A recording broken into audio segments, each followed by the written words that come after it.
Namaskaram and welcome to DeepaRam Diaries. DeepaRam Diaries ഇന്നത്തെ video ഒരു English training വീഡിയോയാണ്. PSCക്ക് പഠിക്കുന്നവർക്കും IELTS പരീക്ഷ എഴുതാൻ പോകുന്നവർക്കും ഇംഗ്ലീഷ് ഒന്നുകൂടി ഭംഗിയായി ഉപയോഗിക്കണം എന്ന് ആഗ്രഹിക്കുന്നവർക്കും ഒക്കെ വേണ്ടിയായി ഇംഗ്ലീഷ് ട്രെയിനിങ് എന്ന് പറഞ്ഞ ഒരു പ്ലേലിസ്റ്റ് തന്നെ ഞാൻ ഇട്ടിട്ടുണ്ട്. അതിൽ കുറേ ഇംഗ്ലീഷ് ട്രെയിനിങ് വീഡിയോസ്, ഇതിനു മുമ്പ് ചെയ്ത വീഡിയോസ് ഒക്കെ അതിലുണ്ട്.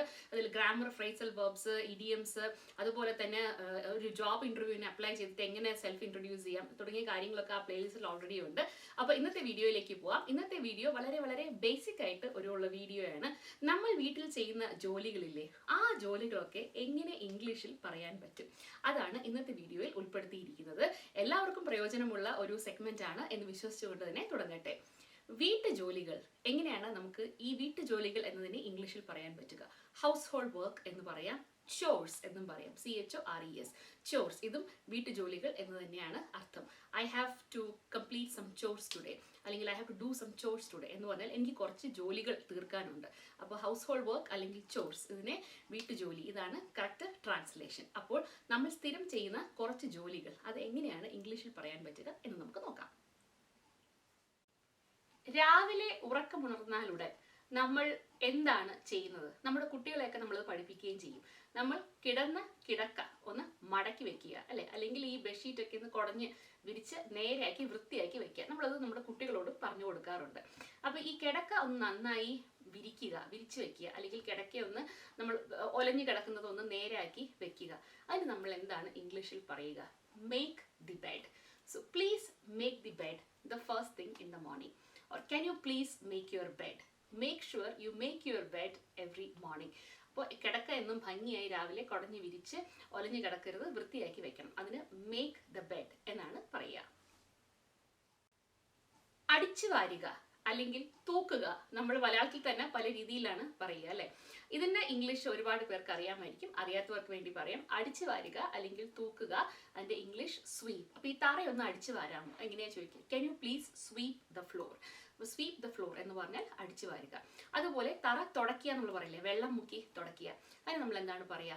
Mop. Can you please mop the floor. അതുപോലെ ചെടിക്ക് വെള്ളം ഒഴിക്കുക, എങ്ങനെ പറയാ? Water the plants. വാട്ടർ അതൊരു ക്രിയയായിട്ട് തന്നെ അവിടെ ഉപയോഗിക്കും, ഒരു വേർബ് ആയിട്ട് തന്നെ വാട്ടർ ഉപയോഗിക്കും. Water the plants. അപ്പോൾ ഈ ചെടിക്കൊക്കെ ഒന്ന് വെള്ളം ഒഴിക്കാമോ എന്ന് എങ്ങനെയാ ചോദിക്കുക? Can you please water these plants. അപ്പോൾ ചെടിക്ക് വെള്ളം ഒഴിക്കുക, വാട്ടർ ദ പ്ലാന്റ്സ്. പാത്രം കഴുകുക പലർക്കും തീരെ ഇഷ്ടമില്ലാത്ത പണിയാണ്. എനിക്ക് ഏറ്റവും ഇഷ്ടമുള്ള പണിയാണ് ഈ പാത്രം കഴുകൽ. എന്ത് ചെയ്യുന്നു എന്ന് ചോദിച്ചാൽ എന്നാൽ പാത്രം ഞാൻ കഴുകി തരട്ടെ എന്നേ ഞാൻ പറയുള്ളൂ. പക്ഷെ പലർക്കും ഇഷ്ടമില്ലാത്ത പണിയാണ് പാത്രം കഴുകൽ. എങ്ങനെയാണ് ഈ പാത്രം കഴുകുന്നത് നമ്മൾ ഇംഗ്ലീഷിൽ പറയുക? ഇപ്പോൾ ഒരാളോട് ചോദിക്കുന്നുണ്ട്, ഈ പാത്രങ്ങളൊക്കെ ഒന്ന് കഴുകി തരാമോ? Can you please do the dishes. അതുപോലെ what are you doing? I am doing the dishes. I have to do the dishes. My sink is full. I need to do all the dishes. അപ്പോൾ എനിക്ക് do the dish, അതാണ് പാത്രം കഴുകുക.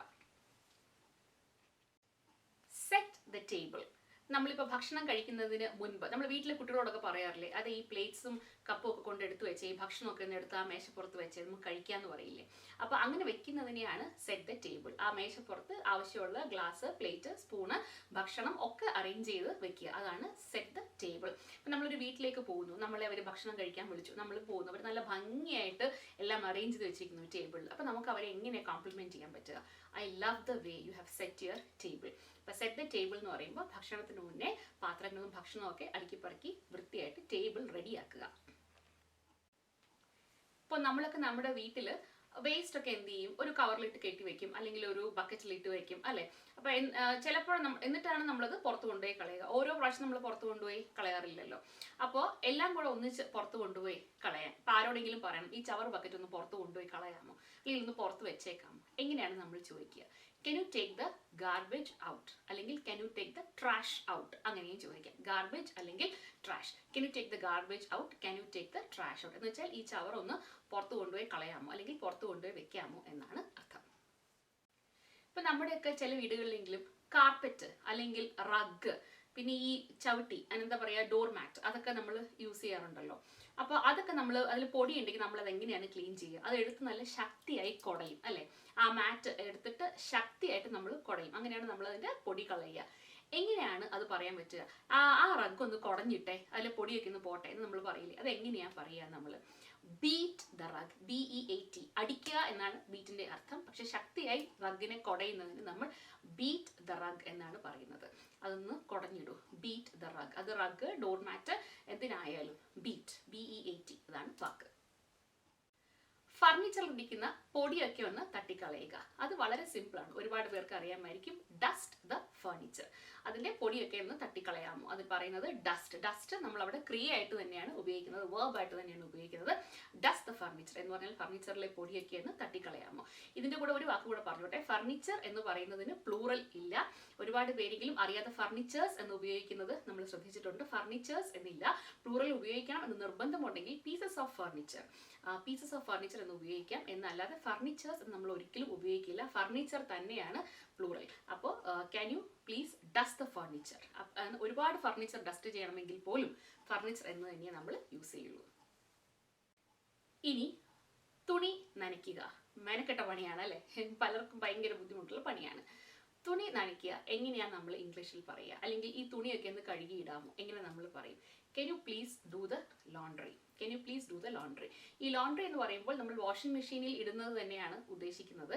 മെയിനായിട്ട് washing മെഷീനിൽ കൊണ്ടിട്ട് അതിനെ തിരിച്ച് ഡ്രയറിലിട്ട് വിരിക്കുക, ഇത് ഈ പ്രോസസ്സ് മുഴുവൻ ലോണ്ടറി എന്ന് തന്നെയാണ് അർത്ഥം. അപ്പോൾ can you please do the laundry എന്ന് പറഞ്ഞാൽ ഈ തുണിയൊക്കെ ഒന്ന് കഴുകിയിടാമോ. ഇതിനോട് കൂടി ചേർന്ന് തന്നെ ഒന്ന് രണ്ട് കാര്യങ്ങൾ പറയാം. വിദേശ രാജ്യങ്ങളിലൊക്കെ ഡ്രയർ എന്ന് പറയുമ്പോൾ ശരിക്കും ഫുള്ളായിട്ട് അത് ഡ്രൈ ആയി വരും, നമുക്ക് പിന്നെ അത് എടുത്തിടുക തന്നെ ചെയ്യാം. നമ്മുടെ നാട്ടിലൊക്കെ ചിലപ്പോൾ ഡ്രയറിലിട്ടാലും ഒരു ഈർപ്പമയം ഉണ്ടാവും, നമ്മൾ ഒന്നുകൂടെ ഒന്ന് വിരിക്കും അല്ലേ. പക്ഷേ വിദേശ രാജ്യങ്ങളിൽ ഫുള്ള് ഡ്രൈ ആയിട്ട് വരും. അല്ലാതെ വിരിക്കുന്നവരും ഉണ്ട് പുറത്ത്, പക്ഷെ മിക്ക ആൾക്കാരും ഈ ഡ്രൈ ആയിട്ട് വരുന്ന ക്ലോത്ത്സ് ഡ്രയറിൽ തന്നെയാണ് ഇടുക. പക്ഷേ ഇനി നമ്മൾ ക്ലോത്ത്സ് നമ്മൾ അയയിലൊക്കെ വിരിക്കുക എന്ന് പറയില്ലേ, അതിനെന്താണ് പറയുന്നത്? ഇപ്പം ആരെങ്കിലും ചോദിക്കുന്നു, do you put the clothes in the dryer or do you use the dryer to dry your clothes എന്ന് പറയുമ്പോൾ ഇല്ല, ഞാൻ അയയിലാണ് വിരിക്കുന്നത്. അതെങ്ങനെ പറയാൻ പറ്റും? I line dry them, LINEDRY, I line dry my clothes. I don't use the dryer, I line dry my clothes. അതുപോലെ തന്നെ ഈ തുണിയൊക്കെ ഒന്ന് വിരിക്കാമോ എന്നെങ്ങനെയാണ് ചോദിക്കുക? Can you please hang these clothes out to dry? ഈ തുണികളൊക്കെ ഒന്ന് വിരിക്കാമോ. അതുപോലെ അയക്ക് പറയുന്നത് ക്ലോത്ത്സ് ലൈൻ, ക്ലോത്ത്സ് ലൈൻ എന്ന് പറഞ്ഞാൽ അയ എന്നാണ് അർത്ഥം. So can you please hang out these clothes on the clothes line? Can you please hang these clothes out on the clothes line? അങ്ങനെ പറയാം. അല്ലെങ്കിൽ ഞാൻ വിരിക്കും എന്ന് പറയുമ്പോൾ I line dry my clothes. മൊത്തമായിട്ട് ഈ പ്രോസസ്സിനെ ലോണ്ടറി എന്ന് പറയും. Ken you please do the laundry എന്ന് പറഞ്ഞാൽ ഇതൊക്കെ മെഷീനിൽ കൊണ്ടിട്ട് അലക്കി എടുക്കാമോ എന്നാണ് അർത്ഥം. ഇനി ആരെങ്കിലും ചോദിക്കുന്നു, do you use the washing machine, നിങ്ങൾ വാഷിംഗ് മെഷീൻ ഉപയോഗിക്കുമോ എന്ന് പറയുമ്പോൾ no, I hand wash my clothes, ഞാൻ കൈ കൊണ്ടാണ് എൻ്റെ തുണി തിരുമ്മിയിടുന്നത്. അങ്ങനെ പറയാം, I hand wash my clothes എന്ന് പറയാം. അപ്പോൾ നമ്മൾ ദിവസവും നമ്മുടെ വീട്ടിൽ ചെയ്യുന്ന പണികൾ, അതിൻ്റെയൊക്കെ ഇംഗ്ലീഷ്, അതിലെങ്ങനെ ഇംഗ്ലീഷിൽ പറയാം എന്നാണ് നമ്മൾ ഇന്നത്തെ വീഡിയോയിൽ നോക്കിയത്. ഇനി ഒരു കാര്യം കൂടെ പറഞ്ഞിട്ട് ഈ വീഡിയോ അവസാനിപ്പിക്കാം. അല്ലറ ചില്ലറ പണികൾ ചെയ്യാൻ വേണ്ടിയിട്ട് നമ്മൾ ചിലപ്പോൾ പുറത്തിറങ്ങാറില്ലേ, ഒന്ന് ഇലക്ട്രിസിറ്റി ബില്ല് അടയ്ക്കുക, ഒന്നൊരു മരുന്ന് മേടിക്കുക, ഒന്ന് പോസ്റ്റ് ഓഫീസിൽ പോയി ലെറ്റർ പോസ്റ്റ് ചെയ്യുക, അങ്ങനത്തെ അല്ലറ ചില്ലറ പണികൾ എന്ന് വെച്ചാൽ ഒരു അരമണിക്കൂർ 1 മണിക്കൂറിൽ തീരുന്ന കുഞ്ഞു കുഞ്ഞു പണികൾ തീർക്കാൻ, അതിന് മൊത്തമായിട്ട് നമുക്ക് പറയാം റൺ ദി എറൻഡ്സ്. ഇപ്പോൾ നിങ്ങൾക്ക് ഓഫീസിൽ ലേറ്റ് ആയിട്ടേ ചെല്ലാൻ പറ്റും, നിങ്ങൾക്ക് കുറച്ച് പണികൾ തീർക്കാനുണ്ട്. അപ്പോൾ നിങ്ങൾക്ക് എനിക്ക് പോസ്റ്റ് ഓഫീസിൽ പോയി മെഡിക്കൽ സ്റ്റോറിൽ പോയി പിന്നെ എന്താണ് ഒരു സാധനം എടുത്തിട്ട് ഓഫീസിൽ വരുമ്പോൾ ലേറ്റ് ആവും, ഇത്രയും വിസ്തരിച്ച് പറയാം. നിങ്ങൾക്ക് എങ്ങനെ പറയാൻ പറ്റും? I need to run some errands this morning, I will be late to work. എനിക്ക് കുറച്ച് കാര്യങ്ങൾ ചെയ്യാൻ തീർക്കാനുണ്ട്, അതുകൊണ്ട് ഞാനൊന്ന് ലേറ്റ് ആവുക. റൺ എറൻഡ്സ് എന്ന് പറഞ്ഞാൽ ഇതുപോലെ അല്ലറ ചില്ലറ പണികൾ എന്ന് വെച്ചാൽ ദിവസം മുഴുവൻ നീളുന്ന പണികളല്ല, വളരെ കുറച്ച് സമയത്ത് ചെയ്തു തീർക്കാവുന്ന കുറച്ച് പണികൾ, അതാണ് റൺ സം എറൻഡ്സ്, റൺ എറൻഡ്സ് എന്ന് പറയുക.